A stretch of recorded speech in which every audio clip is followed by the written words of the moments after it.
Hello and welcome to the Drug Science Podcast with me, David Nutt. Here we're bringing together experts and activists for a rational, honest and informed conversation about drugs. A Fascinate Productions podcast for drug science.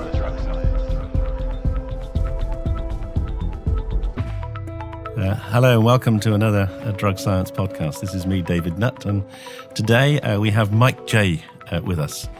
Mike is an author and we're calling him a cultural historian. But to you, he's probably best known as the man who put together the remarkable exhibition at the Wellcome Centre called High Society, and also subsequently one on Bedlam, A History of Madness. And he's here today to talk about those, but also about his new book, which is called Mescaline, A Global History of the First Psychedelic. So welcome, Mike. Thanks, David. Pleasure to be here. Nice to see you again. Last time I bumped into you, I was on a tube and you came and sat next to me and reminded me who you were. That's right, yeah. And we had a very good discussion about endogenous depression for a couple of tube stops. We did, that's right, yes. So give us a bit of your background. Tell us why you got interested in this whole issue of drugs and the mind and psychedelics.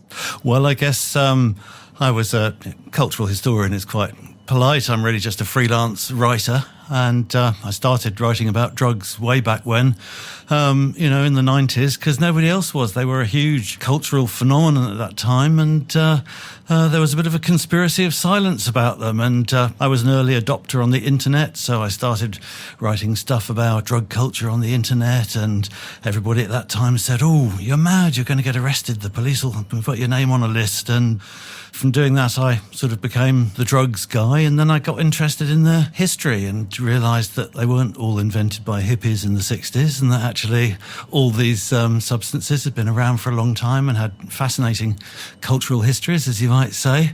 And I've spent a long time since then just delving into them and researching and telling their stories. And how easy was it to get the Wellcome Trust to come up with the funding to actually put on a spectacular exhibition of the history of a range of different drugs?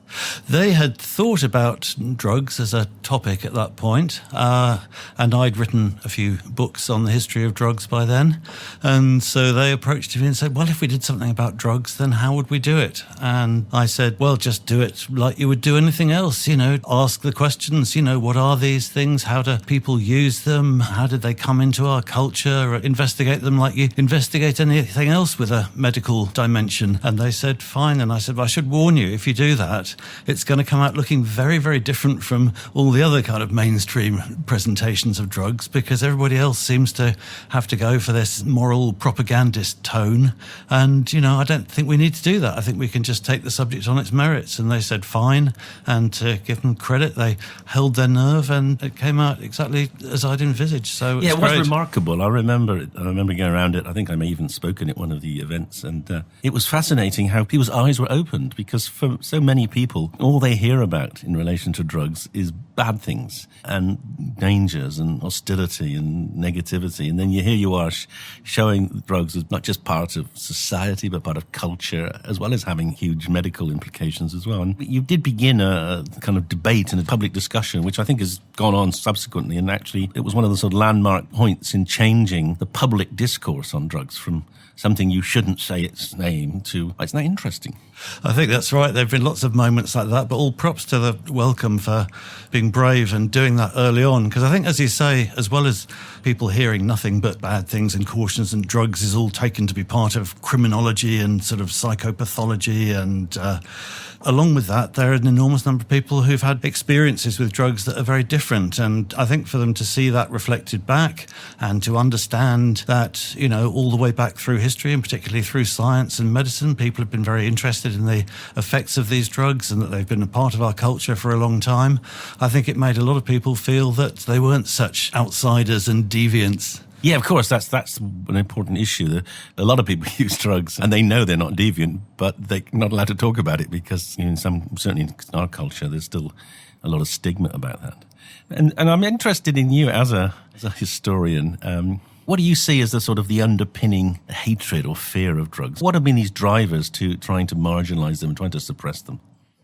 I think people are always looking for dividing lines between us and them, between sort of in-groups and out-groups. And I think you can see the way that the drug debate has been a very, very useful tool for this for a long time. And I would go back to the arrival of the very first new drug in Western culture, really, which was tobacco. And immediately you had a lot of people, including doctors, saying, this is a marvellous new medicine and this is a wonderful, great sort of, and then it became more broadly socialised and desirable. And you also had people like our monarch, James I, saying how terrible it was. And I think once you've got something like tobacco, and particularly a strange new habit like smoking, there's a very obvious dividing line between the people who do it and the people who don't.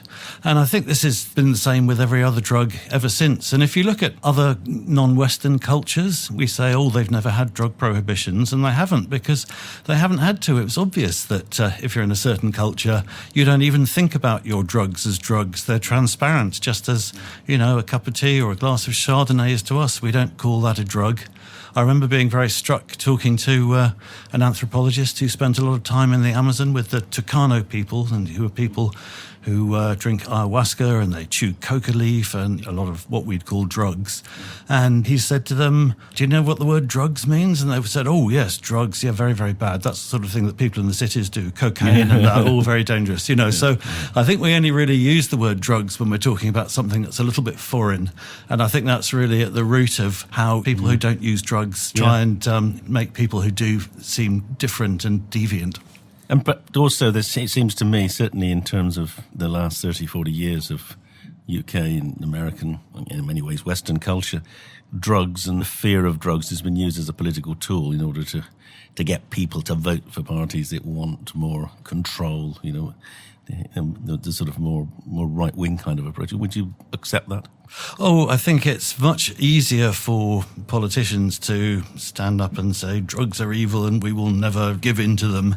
It's much easier to do that than it is to look at what the problem's really about. Now, if you look at the beginning of drug prohibition, as I have done, the years around 1900, it's very clear, there's an awful lot of sort of very overt stuff about the degenerate habits of inferior races, and it's very clear that was part of it. I think in a funny way, the drug laws don't work like that anymore. They used to be. 100 years ago, they were a very effective way of kind of identifying people who were marginal or deviant or undesirable. And I remember thinking, like, when the war on terror started, that actually that works much better in the 21st century than the war on drugs. If you're trying to identify the people who you think are a threat, there's no real point in trying to identify drug users anymore, because drug users are broadly everybody. Yes, that is true. You've done a lot of thinking and writing about this tremendous explosion of cultural change. I would argue, maybe, I don't know if you'd agree or not, but the 1960s and the rise of psychedelics in the 1960s was probably one of the great turning points in the history of culture. And it changed music, it changed art, it changed politics. And I often say that LSD is the only drug to have been banned because it changed the way people voted. Yeah, I think it was part of a broader complex of things, which included feminism and civil rights, and drugs were present in all of those movements, and vice versa. But I think it's that generation who grew up then, sort of post-war generation, I think they were the sort of first truly global consumers, and they'd come out of this world that was a sort of consumer monoculture, really. That those of us old enough kind of remember that from our childhoods. And suddenly it was like, well, alcohol's not the only intoxicant. My friend was hitchhiking with a lorry driver who gave him some amphetamines, and my other friend was in Morocco and he smoked some of this hashish. And then, I heard somebody in Mexico, there were these magic mushrooms, and so it's the beginning of a kind of global culture where people's identity and their self-worth became associated with, being brave and trying new things. And so it was part of a huge generational shift, and I think an important part of it. And of course, governments tried to put the genie back in the bottle. They failed it in terms of recreational use. But of course, one of the big downsides of the government's repression of that culture was that the opportunities of these drugs in terms of therapies and new therapies was extraordinarily censored. So, we've had 40 or 50 years where there's been almost no utilization of them in medicine. No, that's right. And coming out of a period where, back in the 1950s, as it had been all through the history of Western science, if you were interested in mind-altering drugs and what they did, scientists used to take them themselves. And that was true from the early days of the Royal Society all the way through our great heroes of science like Humphrey Davy to people like Albert Hofmann. So we went straight from this very freewheeling, by modern standards, way of approaching the science of drugs through, immediately into a kind of complete moratorium and shutdown. Yes, I think, for those of you who don't know who Humphrey Davy is, he's a great hero of mine. He was a Bristolian, which is a good thing, because I am. Mm-hmm. And he was one of the great inventors discoverers of chemistry. And along with Priestley, he discovered nitrous oxide. And he wrote about its intoxicating effects and its pleasurable effects. And he used it to understand consciousness in himself and many other great scientists at the time. And that was in the late 1700s, early 1800s. And he'd be amazed to think that now we're locking people up under the Psychoactive Substances Act because they use nitrous oxide. I mean, it's an absurd conversion from sort of sensible, rational thinking to prohibition. Yes, absolutely. No, that was the great Enlightenment motto, was dare to know. If you want to find something out, then do it yourself. Absolutely. And, experiment and experience is where we start science. Yeah. Yes, it's clearly we've written of...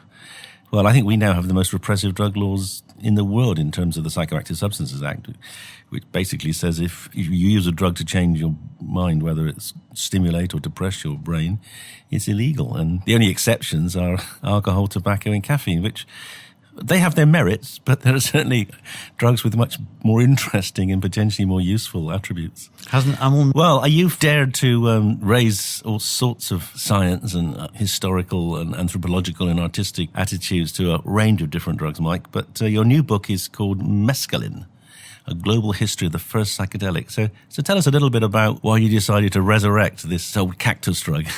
Well, it's fascinating in terms of psychedelics, because that's the story that we think of starting in the 1950s or 1960s. But in fact, mescaline, the major psychedelic that was synthesized 100 years ago, back in 1919. So there's a long, long history and wonderful literature from scientists and artists and people exploring it in all kinds of different ways.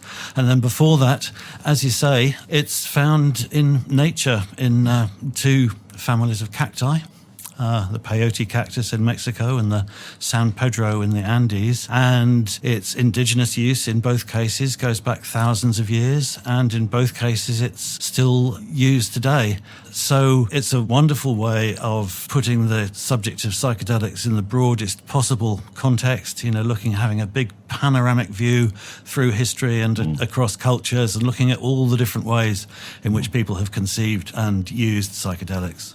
So mescaline is to the desert living peoples what ayahuasca is to those who live in the jungle. So in the desert you get a cacti and that's mescaline, and in the jungle you get ayahuasca, which is obviously a combination of two plants. It produces DMT. Would that be a fair thing to say? That's right. There are two different histories, really, of mescaline-containing cacti. There's the San Pedro, which grows all across the Andes and is used a bit in the jungle on that sort of jungle side, but it's really sort of the mountains and the coast. And then there's the peyote, which is indigenous to Mexico and a tiny little bit of Texas, what's now Texas. And that's got a fascinating history which goes back in written form to the arrival of the Spanish in Mexico, and has a chapter that's really central to me in this story was its adoption by the Southern Plains tribes in the United States, and who adopted it for what became the sacrament of the Native American Church. And that's an amazing movement that's still going on. And they've got permission to use it, even though it's an illegal drug in the States, on the grounds that they use it for religious purposes. That's right. Yes, it's been very, very long contested. What's interesting is that it's not something that they've always used, because it doesn't grow in the American West, in the plains. It was only once they were in forced captivity on the reservations, and once the Texas Railroad was up and running in the 1880s, that it started to make its way up there. So it was then adopted in a fascinating and very original way as the formation for a new religion. Then 100 years ago they very cannily incorporated that officially as the Native American Church, protecting it under the First Amendment. And it was also, that world was how it first came to the West, because it was doctors and ethnographers first encountering peyote ceremonies there who brought the peyote back to the East Coast, and it was first experimented with by, famous scientists like Weir Mitchell and Havelock Ellis, so that's the beginning of our Western engagement with it too. See. So the Plains Indians they were pushed into these rather barren lands in the south because the settlers wanted the quality land for their wheat and cows, and then the Indians there looked to find some way of making better of this horrible situation where they were basically excluded to the desert, and they found the cactus. Yes, that came via the ghost dance, which was this very convulsive messianic episode in 1880 when all through the reservations people became possessed through kind of long sort of day and night kind of dances and trances, and the conviction that a Messiah was going to arrive, and it was after that. Well, that was Wounded Knee, when dozens of unarmed Indians were shot for participating in the ghost dance, and after that there was quite a lockdown on the reservations, no singing allowed, no dancing allowed. Really? And that was the point at which peyote emerged, and this ceremony in a teepee happened, because that was really about doing something secretly under the cover of darkness that, the missionaries and the federal authorities weren't aware was going on. And that was the beginning of this extraordinary ritual, which is a way of keeping Indian culture alive, surrounded by this hostile white majority culture. When you were in the teepee with your peyote, you could create this world in which the old magic still worked, and that's the ceremony that's fairly unchanged to this day. It's an amazing thing. I participated in one in Oklahoma, and it informed a lot of my writing and thinking about it. Well, that's actually that's a wonderful story, and we have to be grateful to them that they got those insights and have worked so hard to make sure they didn't succumb to the prohibition that all other psychedelics have subsequently come under. Yeah, it really was an existential issue from them, because at that point, the Bureau of Indian Affairs, their policy was assimilation. They were saying, well, we don't have to have a policy for Indians because there aren't going to be any Indians, because all their children are going to go off to schools where they have to speak English, and Indians are just going to be Americans. They're not going to have their own culture. The peyote ceremony was very, very important at that point in keeping that culture alive, presenting it as an official church. And it was only with Roosevelt and the New Deal in the 1930s that the federal policy towards Indians changed, and the American government said, well, they should be allowed to worship however they want. It kept Indian culture alive, and it shaped it, and it's still a very, very important force in it today. Fantastic. But if you go back to pre-Spanish invasion, as far as we know, mescaline was being used before then? Definitely. In terms of the peyote in Mexico, there are archaeological finds, but in the Andes with the San Pedro, there's a 3,000-year-old fantastic carving of a shaman transforming into a jaguar and clutching a San Pedro cactus, which shows that was big part of that amazing complex in South America. We keep on finding more examples of bodies with medicine pouches with, the components of ayahuasca and coca leaves and tobacco. So mescaline was part of that sacred plant complex way back in prehistory. We'll get back to the interview in just a second. I just want to thank all the drug science community members for your continued support. Without you, the dissemination of information like this would not be possible. Drug science is, and always will be, independent. This means we don't accept sponsorships. But by becoming a drug science community member, you'll be helping us bring about change. You'll also receive access to exclusive events and will be able to attend all drug science events for free. To see how to become a community member, click on the link in the show notes. Now, where were we? Let's get back to the show. I remember when I was in the Atacama, in the museum there in San Pedro, and I was staggered to discover, I think over half of all the artifacts are about carrying or using psychedelic drugs. Yes, you get those amazing DMT snuff trays and snuff tubes, don't you? And it's funny in so many museums that these are just marked as ritual objects or something. They're... Yes, that's right. Don't tell the truth because it might empower people, yeah. So what other things have you learnt about in your research into mescaline? I mean, did you think it has differences from other psychedelics? Do you think there are aspects of it which we don't understand yet? I think it's very different from the other major psychedelics, LSD and psilocybin and DMT, because those are all tryptamines. Mm-hmm. Mescaline uniquely is a phenethylamine. So these are quite complicated terms, but we don't need to go further into. No, but it does mean that you have to take it in larger doses than the other ones, and it doesn't get through the blood-brain barrier so easily, so it takes good an hour or two to really come on. And when it does, it has a quite pronounced sort of physical effects as well as mental and psychological ones. If you look in a sort of pharmacology textbook or on Wikipedia or whatever, it'll list the effects and say, well, they're like other psychedelics. It's very visual, and that is a big component, certainly, of the Western engagement with mescaline, is these kaleidoscopic visions that it produces and distortions of time and space and sort of a feeling of the sacred, but also strong physical sensations, sometimes very pleasant. People talk about it being very euphoric and having a very full head, but also there's usually at least a bit of something a bit like nausea or seasickness, something more adrenergic, we might say. And all these lists of effects are good as far as they go, but they don't tell you everything about the experience, I don't think. And you can tell that when you read this literature of people describing mescaline experiences, which is vast. Some people say it was the most ecstatic, revelatory moment of their lives. Other people say it was, deeply unpleasant and they'd never go through it again.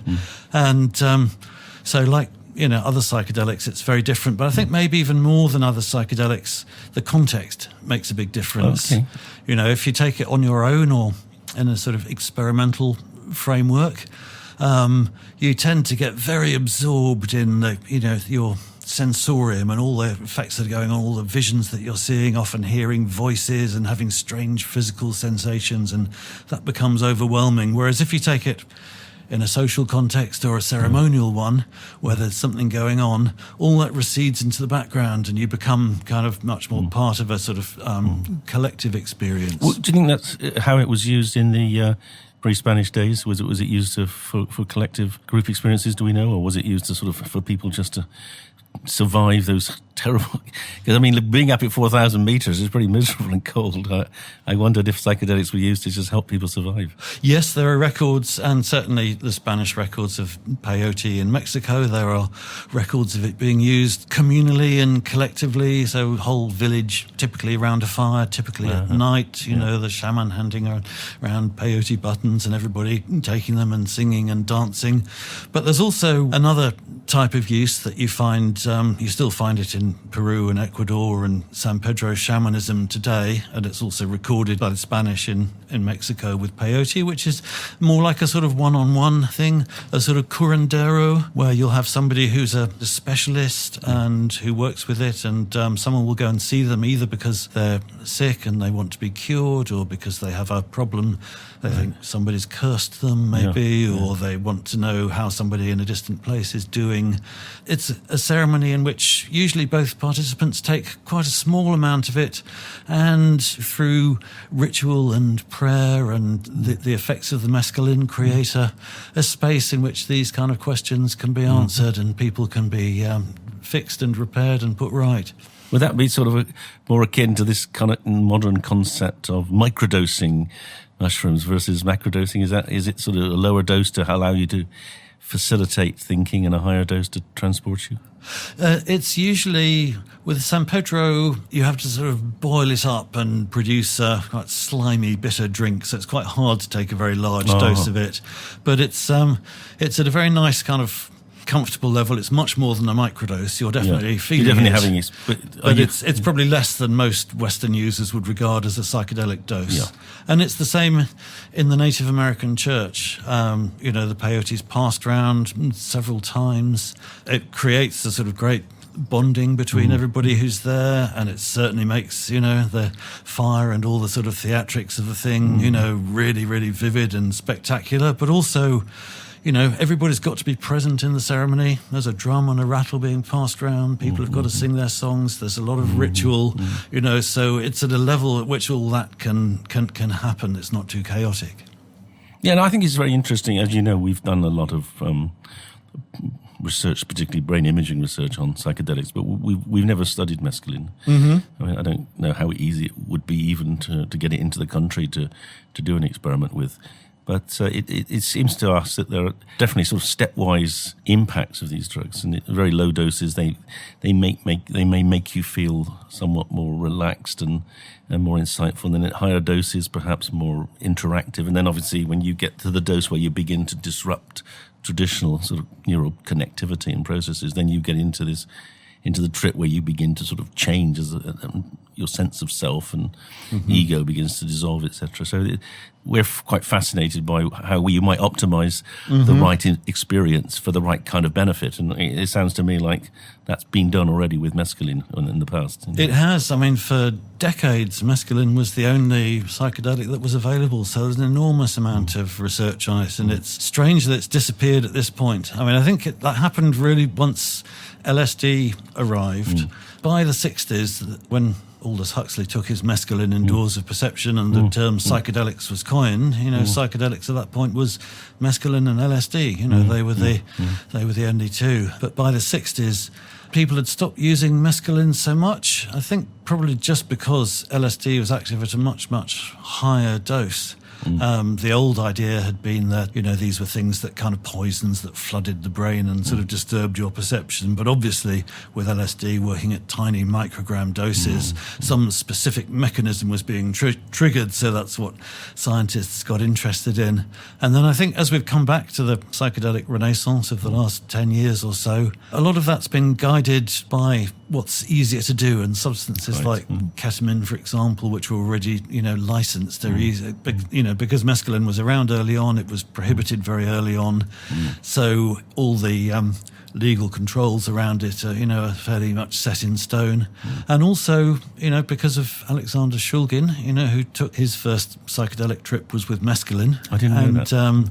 Then that, as he said later, that completely confirmed the direction of his life. He couldn't believe that there'd been so little work done on mescaline analogues, and he started his long process of making more phenethylamines. Yes. And he made famously MDMA. The ficals, That's ficals, right. phenethylamines I know and love. Okay. Yeah.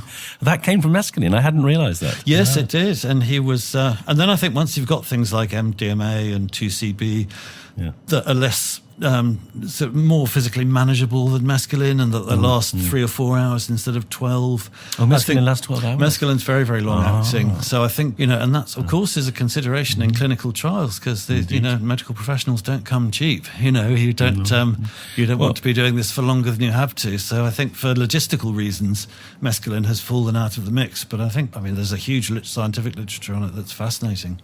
It would be very interesting for us to study that. We've just finished a DMT imaging study where you have to inject that, and it shows very profound disorganization, similar to what we see with LSD and psilocybin. But it might be mescaline's different, and it would be nice to get. So if anyone's listening who's got some money they want to spend on research on mescaline, will you get in touch with me, please? Because we would be fascinated to kind of complete the full hand of brain imaging on these different psychedelics. But anyway, getting back to your book, Mike, we're seeing now the rise of mescaline tourism, I hear. Well, yes, we are. If you go to, for the last little while, San Pedro shamans used to be something that you'd only ever meet on the coast of Peru or Ecuador. And back in the 60s, people didn't really know, it was only just being established that these cacti that San Pedro contained mescaline, and that there was a tradition of kind of healing with it. And now, if you want a San Pedro shaman, you can go to, Ibiza or Goa or Thailand or California or London. It's kind of global. Oh, it's being exported, or is it synthetic they're using now? No, people are using San Pedro. There's a big difference between, I think, in terms of this, between peyote and San Pedro. Peyote has severe conservation pressures on it. It only grows in this very small bit of Texas and Mexico. And the Native American church uses a lot and is growing. There are traditional sort of users like the Huichol people in Mexico who use it. So Peyote kind of really needs conservation. It's very hard to find an ethical source of it. Right. But San Pedro just grows everywhere up and down the Andes, everywhere from Ecuador down to Peru, Bolivia, Argentina. It grows incredibly fast. In fact, I think I've been seeing people growing it in South Africa now. Yes, I've seen it in Australia. I've seen it growing everywhere. So I think it's different. The traditional use of ayahuasca in the Amazon and ayahuasca tourism in the Amazon are kind of competing with each other. It's sort of a zero-sum game. Whereas I think with San Pedro, because it grows so widely, people are still using it in the traditional way on the coast of Peru, but there are not thousands of tourists going there. Some people who call themselves San Pedro shamans may have a bit of a background in that part of the world. Others may not. But I think it's something that's now become a global phenomenon, and I think it doesn't threaten the supply of San Pedro, and it doesn't threaten traditional curanderismo of San Pedro. So that's one of the reasons it's becoming so popular, and the form in which mescaline is sort of most familiar these days.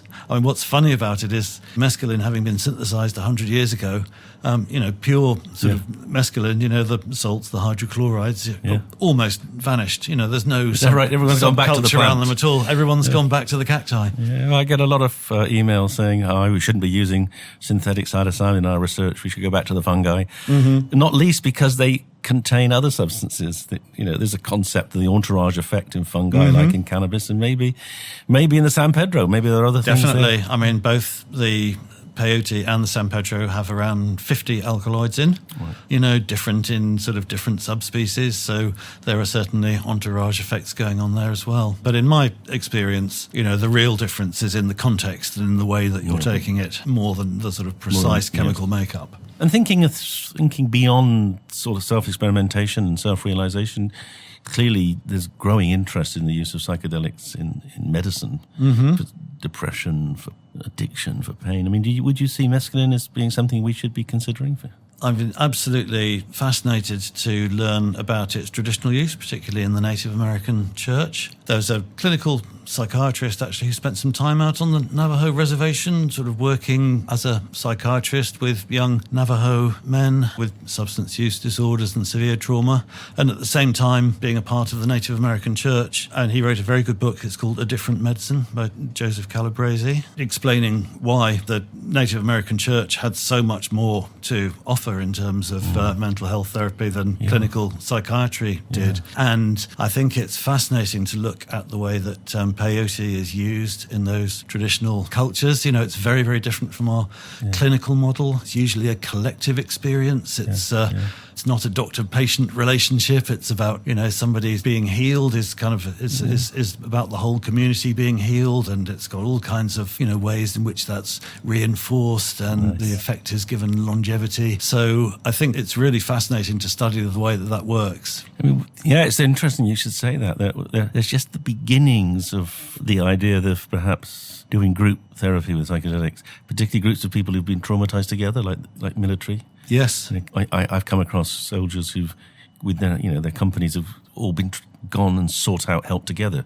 Yes, it's interesting. I was seeing that film From Shock to Awe. Have you seen that? Which is fascinating. You can see exactly how that works and how it's about people sharing the experience and acknowledging it, and people discovering that they're not the only people who are suffering from this, and knowing that there's a way out, and how these therapeutic narratives develop and grow.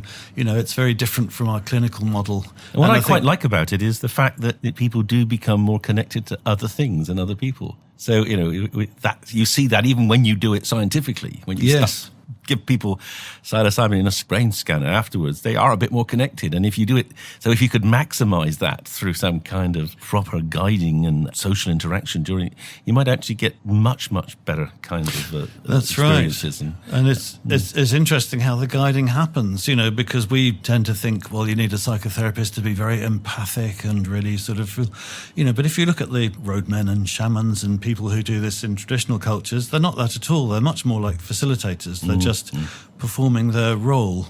So it's about bringing people into this narrative and onto this path and onto this journey, and it's just how you establish the contours of that and lead people through it. No, I know we're coming to the end now, but there's one question I really, it's always fascinated me. it seems to me that those Native American tribes who use peyote are surviving with a much better quality of life, much lower levels of addiction and alcoholism than the tribes that don't. And is there any attempt to roll out this approach to those other disadvantaged, disenfranchised groups that are suffering enormous burdens? And particularly, I'm thinking of when you get to Canada, where you've got, the majority of those people living on the reservations are either using drugs or alcohol, and there's an enormous amount of social burden from those. Well, there's quite a lot of Native American church groups in Canada. Are there now? And have been quite for a while. I didn't know that. Humphrey Osmond and Abram Hoffer, when they were doing their work up in Saskatchewan, worked with them with that. And in fact, they may have got the idea of treating alcoholism with psychedelics from that context. Right. It's always been from the beginning that in the Native American church that peyote was particularly strong against white man's diseases, and which included things like tuberculosis, but also alcoholism was, of course, a white man's disease. And they were very much the sort of moral backbone of their communities. If you're in the Native American church, you don't drink alcohol. That's just the way they are, and they support each other in that. And I think they're role models for their community, and I think there must be analogues for that, sort of ways of doing that, within other cultural contexts. And they'd be allowed to do that. Could any tribe say, we're now part of the Native American church? Within registered tribes, you can form a chapter of the Native American Church, and you can then write to one of the 3 or 4 legal peyote suppliers down in Texas and say, we are this chapter of this tribe of the Native American Church, and they'll supply you with your legal peyote. So it's a very strange, slightly precarious, sort of jury-rigged form of legalization, and it's been a century of intense legal struggle of people trying to ban it, and that's the way it is at the moment. Well, I'm glad it's sustained, and hopefully your book will encourage more people to know about it and perhaps to roll it out, because there's a huge need for this kind of protection against the white man's disease. Thank you, Mike. Pleasure. No.